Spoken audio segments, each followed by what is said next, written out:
Assalamu alaikum students. So today we are going to go through the second lecture after the midterm period. We did hydraulic jump in the previous lecture.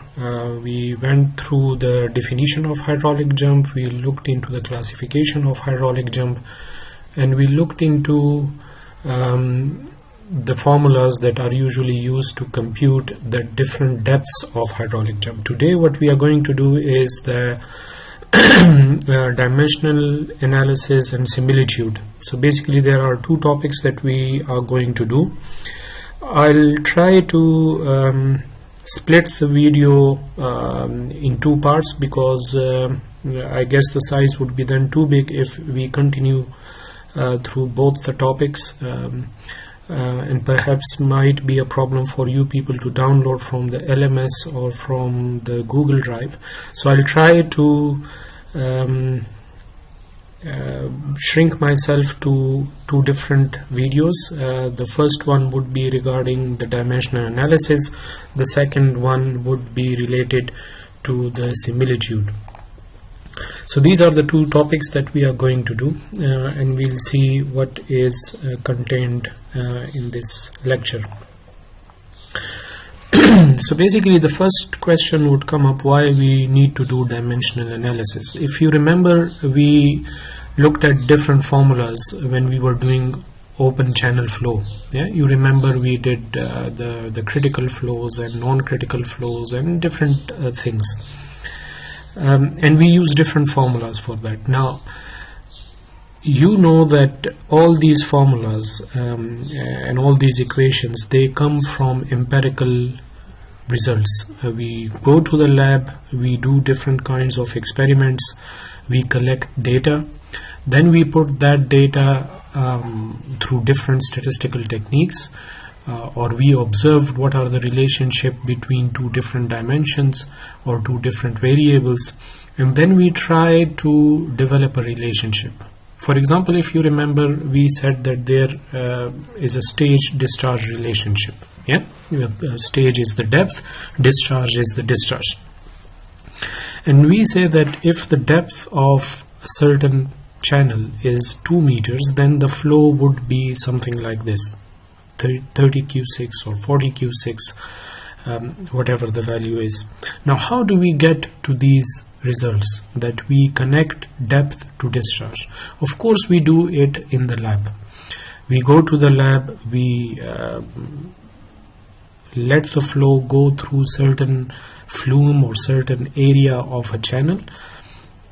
We know the discharge and we vary the depth, and then we connect the two things.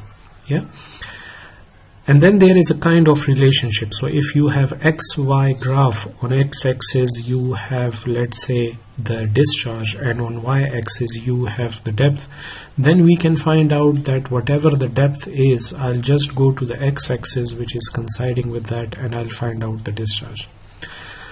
Now in this case it was easy. We went to the lab, we started our flume, we let the discharge go, we computed the depth, and we developed a relationship which is called the depth discharge relationship.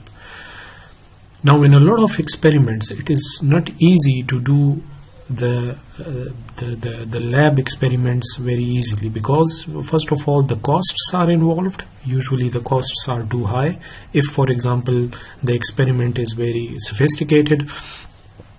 The second thing is the availability of area.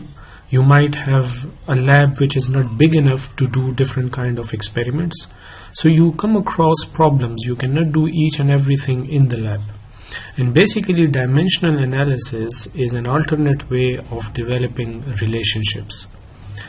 Another way or another need of doing dimensional analysis is that even if we do experiments, sometimes the data is not very easy to be interpreted. It's difficult to interpret the data and difficult to develop a relationship. So that's why we need to do dimensional analysis. So basically dimensional analysis is a mathematical technique through which we develop relationships, and we develop these relationships using the dimensions, because the name is dimensional analysis. And if you remember, we know that, or we discussed it in our initial lectures as well, and also you would have done it in Fluid Mechanics 1 and Fluid Mechanics 2, that the various physical quantities that are used in fluid phenomenon can be expressed in terms of fundamental quantities. And the fundamental quantities are mass, length, time, and temperature. These are our fundamental quantities. And obviously they are associated with their units or their quantities. So we have, for example, let's say when we say 30 kilometers, so kilometer becomes a kind of unit, 30 is the quantity, and then this kilometer is basically coming from a fundamental quantity of length. Kilometer is a fundamental quantity of length. So basically we have these fundamental quantities: mass, length, time, and temperature. And using these things we will be trying to develop different kind of relationship.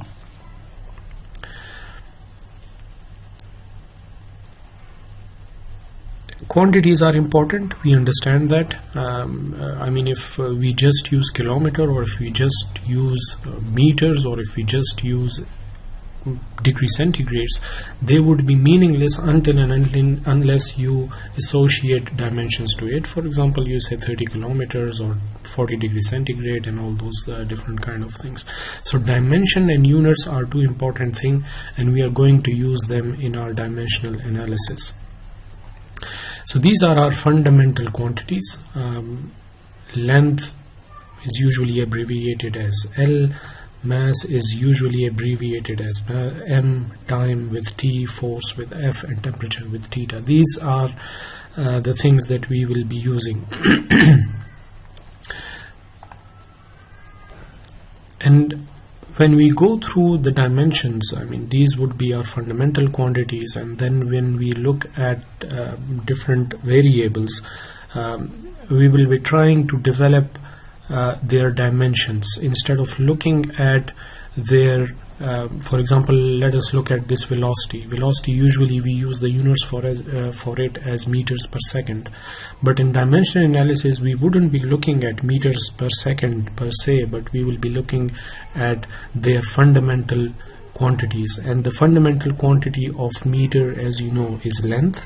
Meter usually or not usually, always is a dimension of length, and second is a unit for the time. So L and T are then dimensions, and we have, because T raised to power minus 1, because it is meter per second, so we will be using LT raised to power minus 1. Similarly, all different kinds of quantities, acceleration, force, they would be used in terms of their dimension. And we will be studying the dimensions, and based on those dimensions we will be developing the relationships. So basically, dimensional analysis is nothing but a study of dimensional homogeneity. Homogeneity, we already know what homogeneous thing means, but in dimensional homogeneity what we are looking at is, let's say, a formula or an equation that has on both left hand side and on right hand side the same kind of dimensions. And all equations that you would have looked into, for example, discharge, Q is equal to AV is a formula that we are using quite a lot in these lectures. Discharge is cubic meters per second, and on the right hand side you have area and velocity. Area is then again square meter, velocity is meter per second. So on both sides of an equation you have cubic meters per second. So we are going to ensure that whatever formula we are going to develop has on both left hand side and on right hand side the same kind of dimensions. Any correct equation expressing a physical relationship between quantities must be dimensionally homogeneous. I mean, this is a condition that we have to look into. And this dimensional homogeneous equation or dimensional homogeneity is applicable to all system of units, whether it is the MKS system or SI system. It is applicable to all kinds of system of units. So regardless whether we are using the meters or feet, we have to ensure that the dimensions are same on both the left hand side and on the right hand side. For example, let us look at this simple equation. You have used this equation quite a lot. Discharge is equal to 2 by 3 breadth or width, and then 2g square root and h3 by 2. If we now look at their fundamental quantities, then b is width. Width is usually meters, g is acceleration due to gravity, meter per second square, which is written here. H is again height of water above a weir, because this is an equation of discharge over a rectangular weir. So height of water over the weir, height is again has the units of meters, and we use the same powers over each of these numbers or these units. And ultimately, when you compute them on both left hand side and on right hand side, you have cubic meters per second. Meter is again the fundamental quantity of meter is length, and the fundamental quantity for second is time. So on both left hand side and on right hand side, you have the same kind of dimensions, and then we say that our equation is dimensionally homogeneous. This is what we would be looking at, and we'll be developing relationship based on these dimensions. Usually two kinds of methods are used. One is called the Rayleigh's theorem, another is the Buckingham Pi theorem. We'll be going through both of them, and then we'll solve an example out of it. It's very easy. We'll try to explain it here, and we'll try to do the same kind of problem on both the methods, the Rayleigh's theorem and the Buckingham Pi theorem, so that we understand the difference between the two. And let us look at an example of a drag force on a sphere moving in a viscous fluid. So this is basically an example which we are going to look at, and we'll try to solve it with the help of Rayleigh's theorem. What we are going to do is that we are going to find out an equation for drag force on a sphere which is moving in a viscous fluid. Now just imagine about the problem, or just think about it. You're computing force on a body which has a certain shape, a sphere, and it is moving in a certain kind of fluid, which in this case is viscous. Now if you think about it, what kind of variables you think would be important in this kind of problem? You have a force here, then you have a sphere. Then, I mean, if we are trying to portray a sphere, we have to have a certain quantity, and that quantity is the diameter of it, isn't it? I mean, sphere or a circular shape would be defined by a diameter. Diameter is again a unit of length, so we come across the length here. It's moving in a viscous fluid, which basically would involve density and viscosity, so the properties of fluid itself. So you see, just looking at the example or just looking at the problem, we are going to identify certain variables which would be important for solving this problem. So again, the same problem, we have the drag force would be calculated. The important variables are diameter, the velocity, the fluid density, and the dynamic viscosity. So basically what it means is that our drag force, this F, is a function of these four variables: the diameter, velocity, density, and then viscosity, the dynamic viscosity. So it's a function, the drag force is a function of all these variables. If we are trying to remove this function, we are going to put a constant here, and then because we do not know what power of diameter, what power of velocity or dynamic viscosity or density we are going to use, so we are just putting A, B, C and D on top of all these variables as a power of these variables. So this is the first step.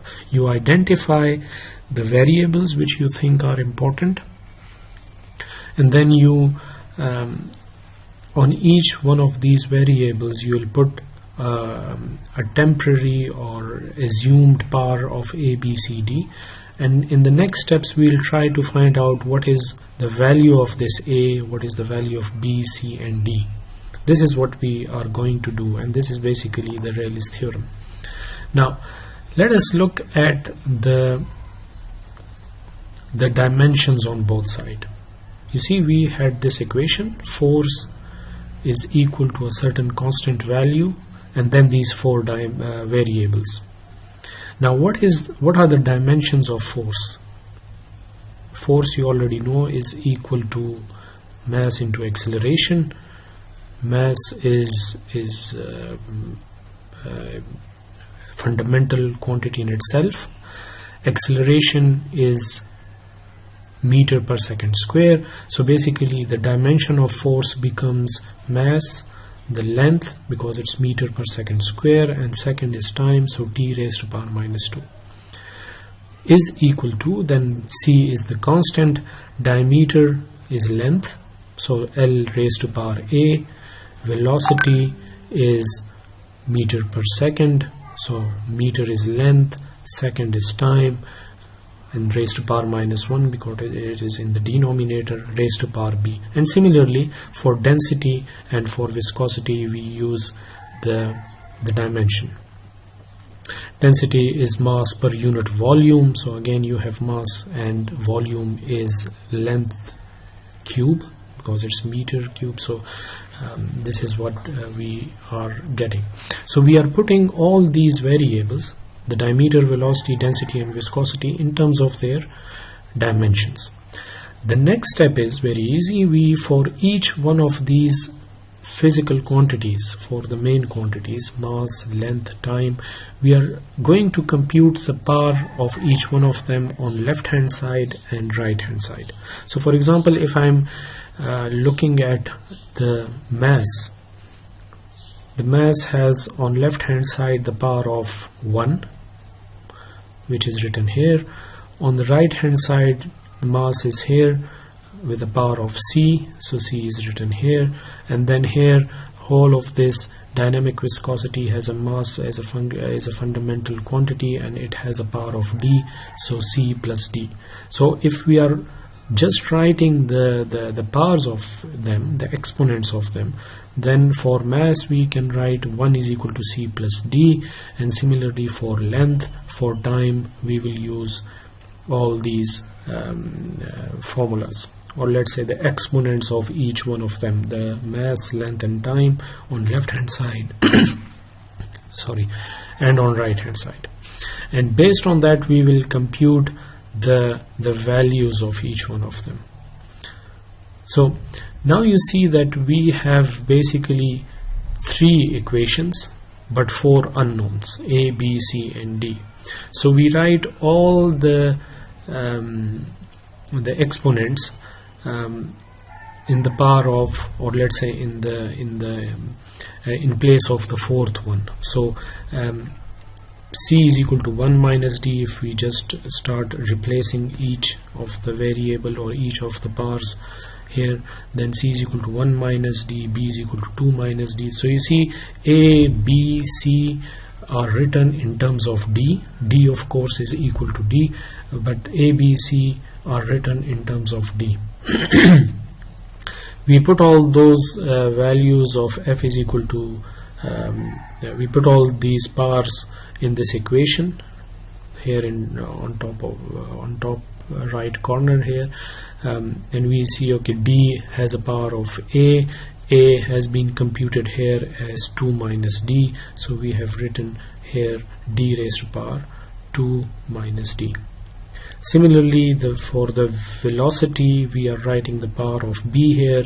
For density, we are writing the power of c here on top, and for the dynamic viscosity, we are writing the power of d here.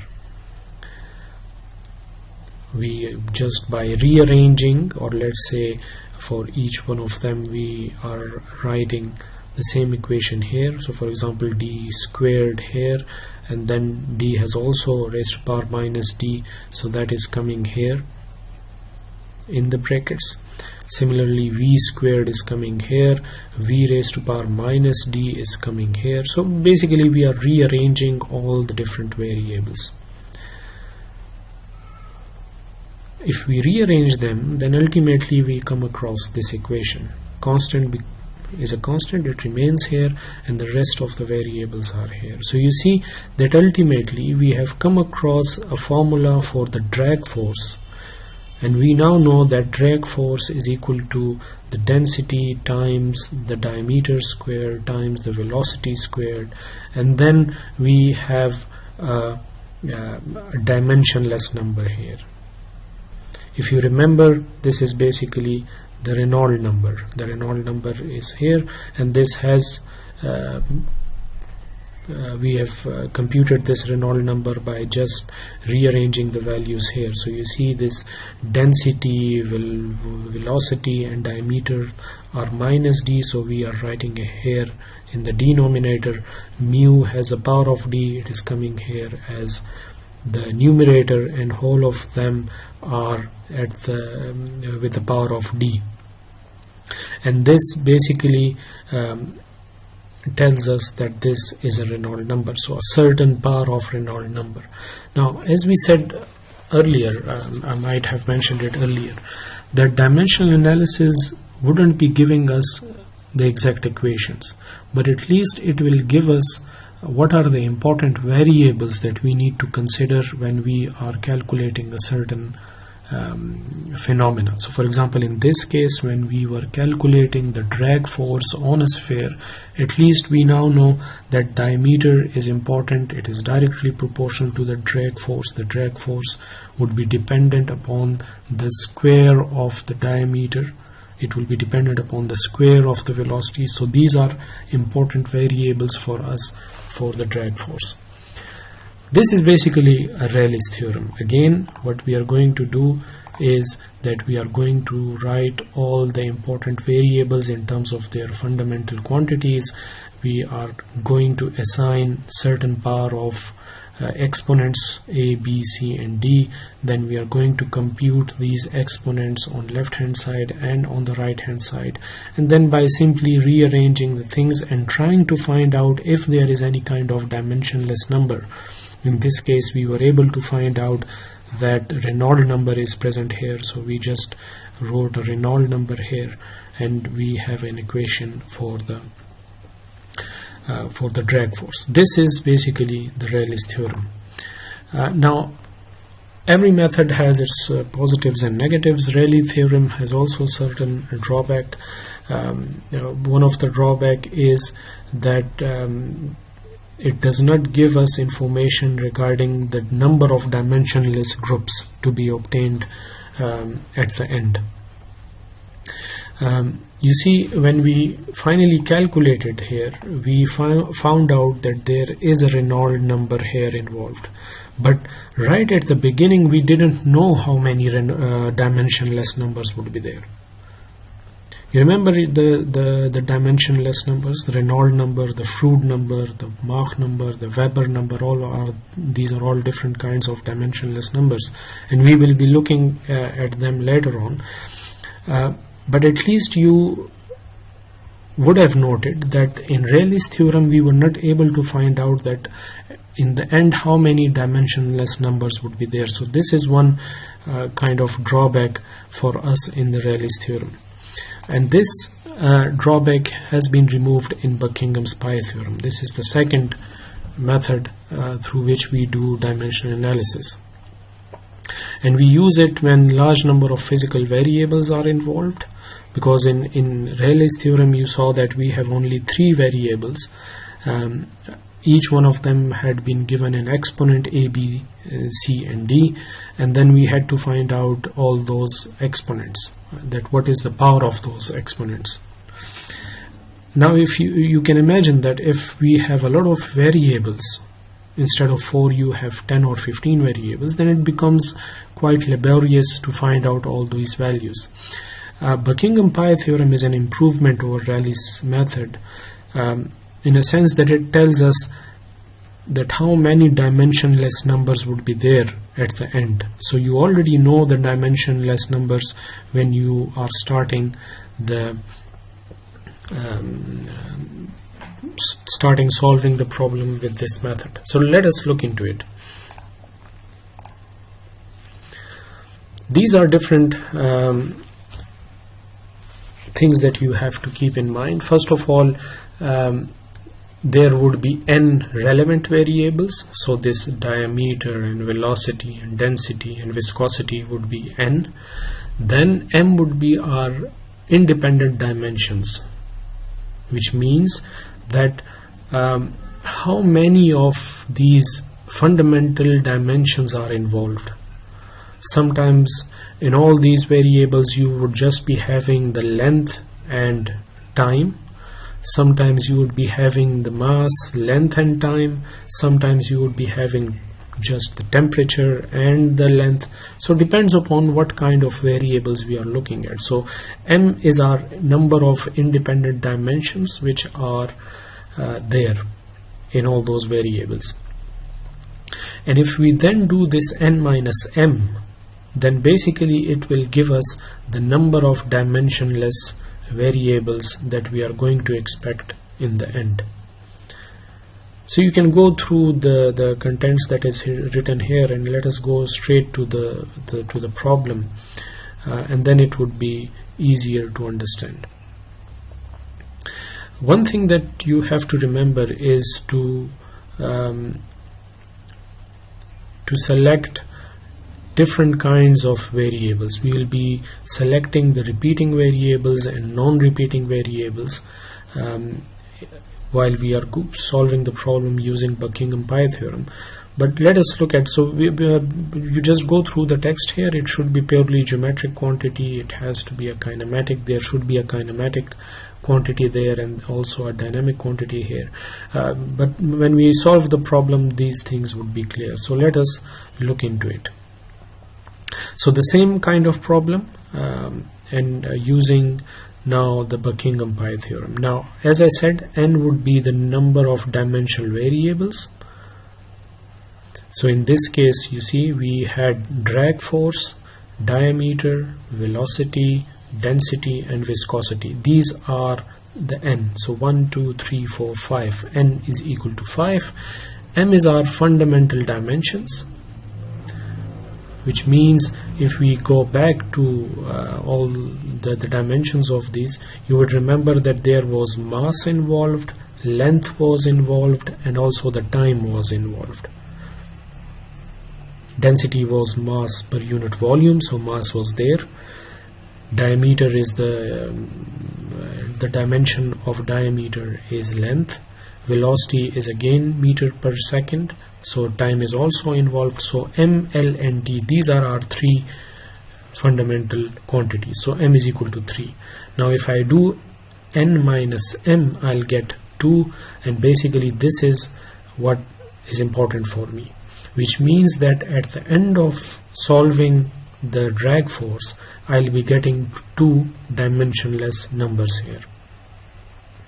So basically I can write this thing in this form: a certain constant, 2 dimensionless numbers is equal to 0, because ultimately we found out that you can write it in terms of fd is equal to dv rho and mu, or you can write it in this way: a function of fd, velocity, density, viscosity is equal to 0. So basically phi and then pi 1 and pi 2 is equal to 0. So we need to find out these 2 dimensionless numbers, phi 1 and phi 2. Now here we now I have to select the repeating variables and non-repeating variables. So you see, we said in the previous slide that it has to have, for each dimensionless number, you have to have a purely geometric quantity which has a unit of length or dimension of length. You have to have a kinematic quantity, for example velocity or acceleration, and obviously in that kinematic thing we will try to include a variable which has no mass there. So velocity is meter per second, acceleration is meter per second square, so these are good quantities to be considered as a kinematic quantity. And then finally a dynamic quantity has to be included, so for example density. So we are doing the same thing here. So phi1 is density, diameter and velocity. Diameter is as we said earlier, is a purely geometric quantity. It defines the geometry of the object. You have velocity here. Velocity is a kinematic quantity. As we said, we have to select a kinematic quantity, and then we have a density here which contains mass. So these are repeating variables. If I am selecting the mu, the diameter and velocity, then I'm left with this mu and fd. So for the first dimensionless number I'll include mu, and then in the second one I'll include the drag force. And in the same way as we did earlier, I'm putting a1, b1, c1 and d1 as exponents for the first dimensionless number, and a2, b2, c2 and d2 as the second dimensionless number. And then the process is the same. For each one of them I'd like the mlt is equal to, and then all the dimension. Now you see here m raised to power 0, l raised to power 0 and t raised to power 0. Because these are now on the left hand side, you have a dimensionless number, and in a dimensionless numbers we have the exponents have to be written as 0. So it's a dimensionless numbers, it has no units, and because of that we are writing 0, 0 and 0 for each one of the fundamental quantities. And we do the same process again. For m we calculate what is the power, so 0 is equal to a1 plus d1. Similarly for L, similarly for D, we do all these things. We have again 4 unknowns, 3 equations. We write all the rest A, B and C in terms of D. We put the values here, and very easily we can find out that the first dimensionless number is a Reynolds number. We do the same thing for the second dimensionless number, and the second dimensionless number would come out as drag force divided by the rho d square v square. Now if I put the dimensions here, the dimension of force, dimensions of the density, diameter and velocity, it would become a dimensionless number. So you remember this equation? We said that phi1 and phi2, and this is our function. Basically we put the values here. If I put phi1 out from this equation, then phi1 is equal to psi dash and phi2, or then phi2 becomes psi double dash pi 1, and then we just put the values. The first dimensionless number was this, the second one was this, and out of it if I want to find out the drag force, then the drag force would be a function of Reynolds number and all these values. Just do not get confused with this psi dash and psi double dash. Because these are constant, so you can write them ultimately as this thing. These are the constant values, and if you look at the previous solution that we did with Rayleigh's theorem, we also got the same kind of answer. So your drag force is a function of a certain constant, dimensionless numbers, and then mu, d square and v square. So the same thing is here. So basically these are the two methods of dimensional analysis. You just go through the text that I have uploaded. I'll also be uploading certain chapter of the book. Anyways, we are following the same book, the Fluid Mechanics with Engineering Applications, and the chapter number, you can similitude and dimensional analysis, a chapter there. You have to go through the text and it will become easier. I would also be, this week I'll be uploading an assignment. That assignment would be due on Friday, so you have to submit it through LMS on Friday or before Friday, so that your attendance can be marked.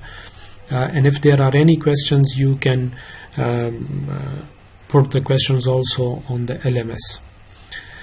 Do go through the text, the book. It's very important that you read all the things. If you read them, then everything would be clear. But I have also tried to make them clear by these two examples. If there are any question, you can put it on LMS. As I said, this is the first part of this lecture. The next part would be regarding the similitude. So then, till next time, Allah Hafiz.